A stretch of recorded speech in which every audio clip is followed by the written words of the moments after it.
Bien, muchachos, a ver, ¿qué hemos venido trabajando nosotros? Vamos a hacer un recordatorio rápido previo a la evaluación, ¿ok? Un, un recordatorio rápido. Lo primero es el virreinato, de hecho, el virreinato peruano, donde dije que había cosas generales que debíamos conocer y saber, ¿ya? Porque hablar de todo el virreinato vendría a ser para varias clases, pero el virreinato es un sistema político que establecieron los españoles aquí. Es un sistema político de gobierno que establecieron los españoles en estas tierras. ¿Está bien? Es la forma como ellos van a querer controlar directamente, ¿ya? Lo que es estas tierras coloniales. Directamente, ¿ya? Esa es la forma. O sea, es la única forma como ellos creen que pueden controlar toda esta zona, todo este territorio de manera correcta, de manera adecuada, colocando un virreinato donde haya un virrey. ¿Y ese virrey qué cosa era? Ese virrey era el representante directo del rey de España. Representante directo del rey de España. Así de simple. Representante directo del rey de España. ¿Está bien? Eso es. Nosotros habíamos dicho que este virreinato se creó mediante un documento llamado Las Nuevas Leyes de Indias de 1542. Mira, ve, se crea en 1542. Ahí está. ¿Ya? 1542. Y todo con la única finalidad de sacarle provecho a favor de la corona española. El rey llamado Carlos I es el que agarra y va a establecer este virreinato. ¿Está bien? Y este era más o menos lo que se pensaba que era el virreinato. Ahora, en la organización política, no económica, tenemos esto de acá. El rey, máxima autoridad, el Consejo de Indias, encargado de todo el control político de estas tierras. Ahora, una cosa bien clara, muchachos, una cosa bien clara. El rey y el Consejo de Indias están allá en España. Están allá en España. Están allá en España. O sea, son autoridades que están allá. Y por si acaso, la casa de contratación que está acá también está allá, pero la casa de contratación tiene un carácter, ¿qué cosa? Económico, si te das cuenta, mira. Era el que mandaba los barcos para acá. O sea, no es tan político como dice, sino es económico, por eso lo estoy colocando de otro color. Y las autoridades que están aquí, las locales, las del virreinato, son estas: el virrey, la real audiencia, las audiencias o reales audiencias, porque se dice así, audiencias o reales audiencias, los corregimientos, que fueron reemplazados por las intendencias, ¿ok? Los corregimientos que fueron reemplazados por las intendencias, los caciques, que son las autoridades que dirigen a los indígenas, y los cabildos, que son las actuales municipalidades. ¿Me entiendes? Todo lo de amarillo es político. Los primeros dos son de España, o sea, actúan allá, están allá, pero dirigen las cosas que suceden acá. Son autoridades españolas que tienen relación con el virreinato. En cambio, el virrey, la Real Audiencia, corregimientos, intendencias, caciques, son autoridades que están acá y sirven para controlar mejor el virreinato. ¿Está bien? Eso es. Ahora, ¿qué más, profesor? ¿Qué más? En la organización social dijimos, hay españoles, hay criollos, que son los hijos de españoles nacidos en América. ¿Cómo? Hijos de españoles nacidos en América. Hijos de españoles nacidos en América. Hay mestizos, que es cuando te mezclas, el blanco y el indígena se mezcla, nace el mestizo. El blanco y el indígena se mezcla, nace el mestizo. Profe, ¿y el criollo de dónde nace? Nace de españoles. Profe, pero si sus padres son españoles, ¿él no sería también español? Si nace en España, o en la península ibérica, o en Europa, es español. Si nace aquí, en esta tierra, se fregó, porque es criollo. Es una forma de decirlo, por si acaso, ¿eh? Es criollo, o sea, es español americano. O sea, lo catalogan por su lugar de nacimiento. Es menos que un nacido allá. A eso se refiere un criollo. En cambio, un mestizo es sí cuando te mezclas. Te mezclas el español y el indígena. Mulato, cuando se junta un blanco y un negro. Un blanco y un negro que sale, mulato. Un blanco y un negro que sale, mulato. Sambo, cuando se mezcla qué cosa, un negro y un indígena. Un negro y un indígena. Cuando se mezcla negro e indígena, ¿ese es qué cosa? Ese es sambo. Ese es sambo. Entonces, estas mezclas que están acá, ¿cómo se le llama, profesor? Castas. ¿Ok? Por si acaso. Y entonces eso es importante saberlo. Y en tu diapositiva está separado incluso. Y de ahí los indígenas, los indios del común, los indígenas. Y de ahí los negros, que son los esclavos, que vienen directamente de África, los esclavos. Había esclavos, por ejemplo, y dijimos, esclavos denominados negro bozal, recién traído del África. Negro ladino, nacido en América. Negro cimarrón, el que se escapaba de las haciendas. El negro fugitivo que se escapaba de las haciendas es el cimarrón. El que se iba a vivir ¿a dónde? Se iba a vivir a los palenques. Palenques o refugio de cimarrones. Refugio de cimarrones. ¿Ok? Todo eso está explicadito ahí también en la diapositiva resumido. Ahora, la nobleza es peninsular, o sea, española. Indiana, o sea, la que está acá, en esta tierra, la indiana, la de los indígenas. La clase media, el pueblo, los indios y los negros esclavos. Es otra forma de ver simplemente esa situación. Este es un clásico matrimonio de aquel tiempo. Estos matrimonios, no te olvides que tenían una idea. ¿Cuál? La idea era, pues, la mezcla racial, el mestizaje. No te olvides. El mestizaje entre españoles e indígenas. En economía te dije que la minería era la principal actividad económica, siendo Potosí la mina más importante de toda la historia. La principal mina. No te olvides que existe como tipo de trabajo la mita minera. ¿Por qué? Porque son los indios que van a las minas a trabajar. El comercio, ¿no? No te olvides de los principios, mercantilismo, monopolismo, ¿no? Tú sabes que un inicio, acá había monopolio, solamente las colonias podían comerciar con España y por determinados puertos, nada más, por determinados puertos. Con las reformas borbónicas esto cambia y se cambia a lo que es el libre comercio. El libre comercio. ¿Ok? La tributación, había el tributo indígena, que pagaban los indígenas, ¿por qué? Por ser indígenas. El quinto real a la minería, aplicado a la minería, el 20% de todo lo que extraigan en minerales se va directamente a la corona española. Directamente a la corona española. El alcabala, impuesto a la compra y venta. Alcabala. El almojarifazgo, impuesto aduanero. El impuesto aduanero. Estos dos son los que generaron mayor riqueza al virreinato, el alcabala y el almojarifazgo. Alcabala, pagas por todo lo que se compra y todo lo que se vende. Almojarifazgo es el impuesto que se paga por importar y exportar. Cuando traes un producto de afuera, cuando vendes un producto hacia afuera, pagas este impuesto, por si acaso. Son los más importantes que tienes que saber. Son los más importantes que tienes que saber. Acá está un ejemplo de la minería, un ejemplo de la minería. Acá un ejemplo del comercio, ¿no? El comercio. Por ejemplo, el único puerto autorizado para poder comerciar durante la etapa inicial del virreinato era el Callao. Toda la mercadería llegaba por el Callao y del Callao se distribuía a todo el territorio americano. Así era, a todo el territorio americano. Pero primero tenía que pasar por el Callao. Primero tenía que pasar por el Callao. Así era por si acaso. ¿Está bien? La educación, hicimos una diapositiva de eso, dogmática, clasista, memorista, repetir al pie de la letra, absolutista, ¿ok? Porque era dirigida por la corona. Era religiosa, muchas órdenes religiosas eran las que dirigían. ¿Me entiendes? Eso era lo que pasaba. ¿Ya? No te vayas a olvidar. La minería de Huancavelica. Huancavelica era otra mina importante, donde se sacaba el azogue, por si acaso. El azogue. Acá tenemos la ruta, mira, ve, la ruta que era Huancavelica, Potosí, Potosí, Huancavelica, todo eso era la ruta. Potosí te daba la plata, Huancavelica el mercurio. ¿Para qué se servía el mercurio? Para purificar la plata. Y así de esa manera tenga mayor calidad. Pues. Mayor calidad en minería, ¿qué significa? Mayor pureza. Mayor pureza. Eso significa. ¿Ya?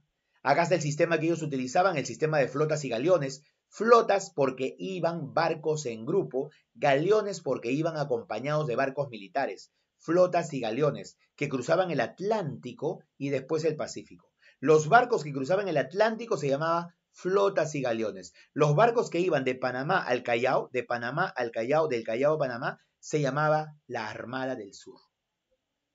La Armada del Sur. Así es, por si acaso. ¿Está bien? Y este es el mapa conceptual que se fue llenando, ¿no? Acá están las castas que dijimos, ¿no? Dijimos las mezclas, ¿sí o no? Esto lo dijimos, claro. ¿Qué cosa era acá? Casta número 1, de repente es el, ¿qué cosa? El mestizo, de repente acá el mulato y acá de repente el sambo, eso es. Básicamente, eso lo hicimos.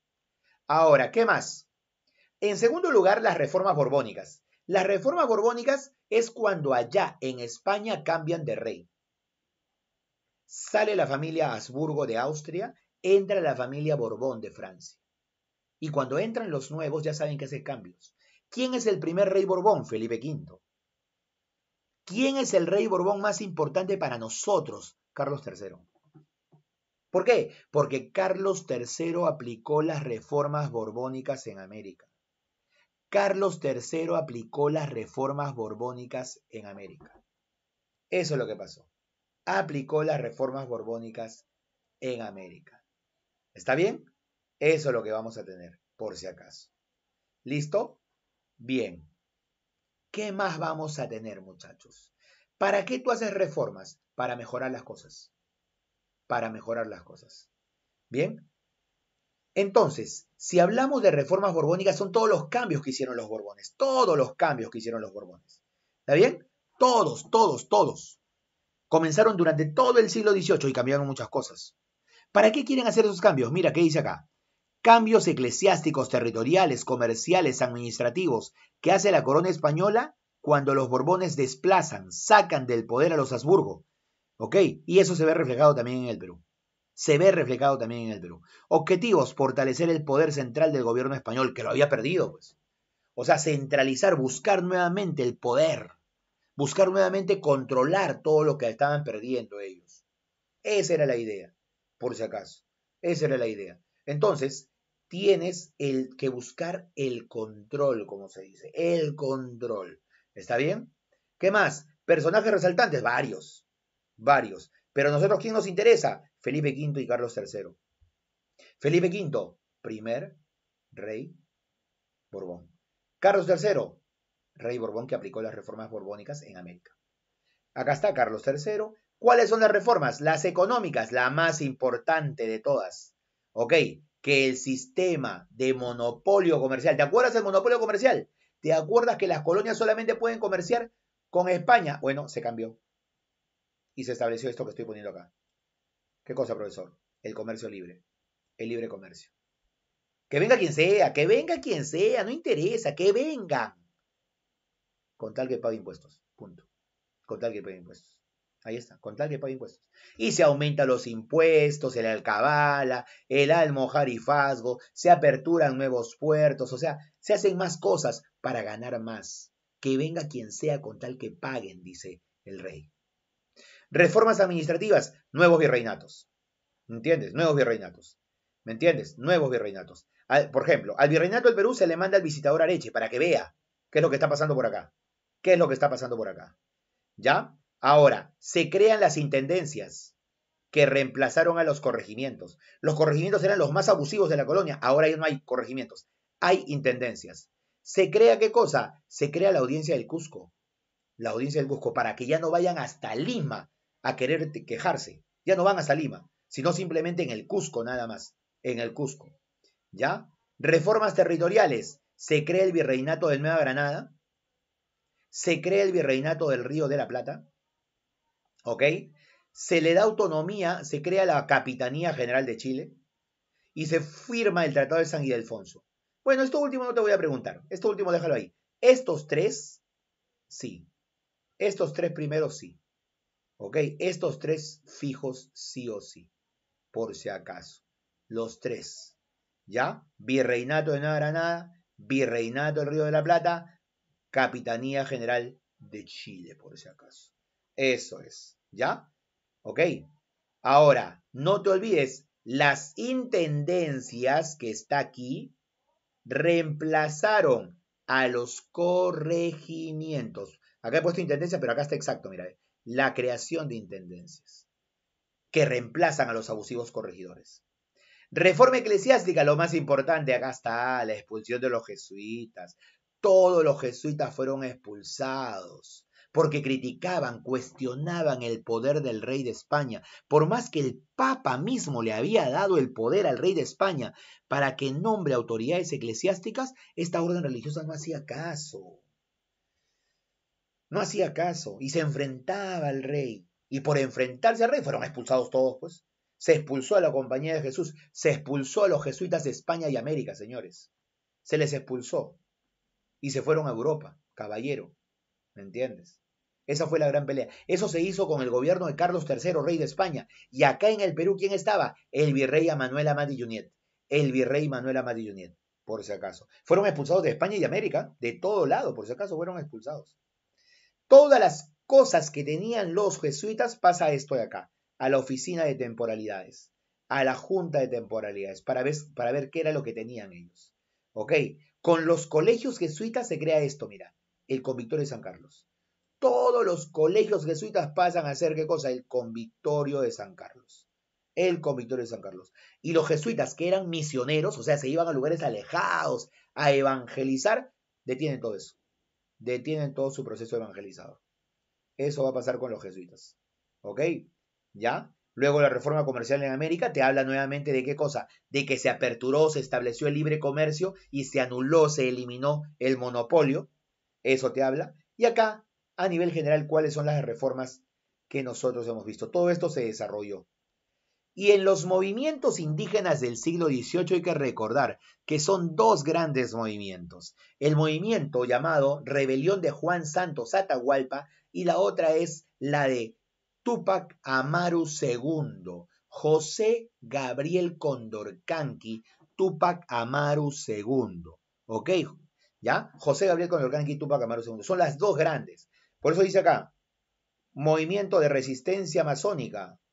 Movimiento de resistencia andina. ¿Quién es amazónica? Juan Santos Atahualpa. ¿Quién es andina? Túpac Amaru II. Así de simple. Por eso dice acá, ¿no? Juan Santos Atahualpa y en la Sierra Sur, Túpac Amaru II. Ahí está.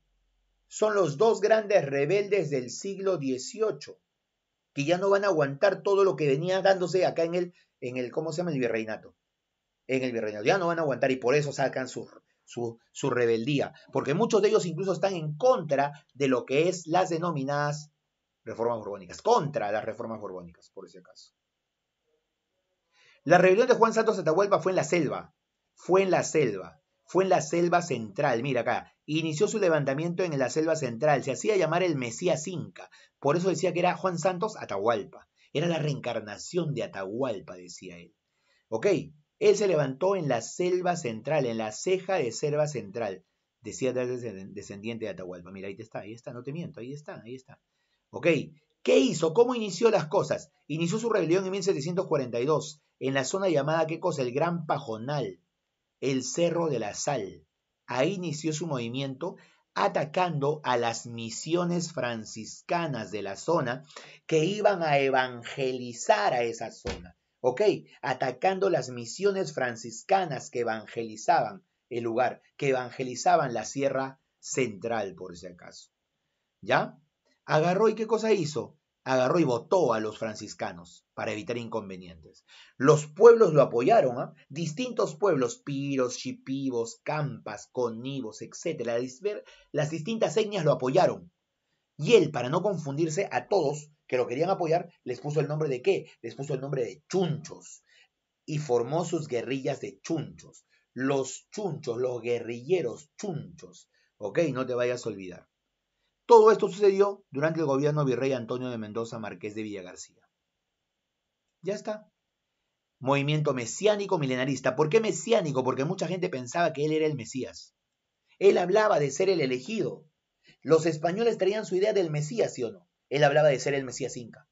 La reencarnación, ¿no? Que va a permitir el regreso a los tiempos andinos. Imagínate.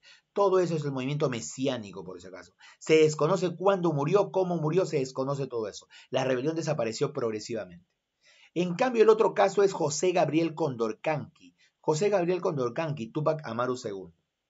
Este José Gabriel Condorcanqui era cacique de 3 pueblos, había estudiado, o sea, era un leído, era un letrado, era uno que sabía quechua, sabía aymara, sabía inglés, o sea, era una persona que tenía cierto estatus. Lo que pasa es que las reformas borbónicas le hicieron perder ese estatus. Y comenzó Caballero a querer rebelarse. Y armó así su rebelión.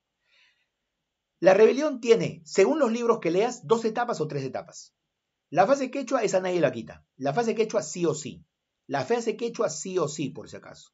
Sí o sí. Esa va de todas maneras. ¿Ok? Lo más importante de acá. ¿Ok? Había curacas fieles a la corona española. El curaca Pumacahua y el curaca Rosas eran enemigos de Túpac Amaru. Ellos eran fieles a la corona española. Y eso que eran caciques, ¿ah? Caciques. ¿Entiendes? Y con todo eso apoyan, por si acaso.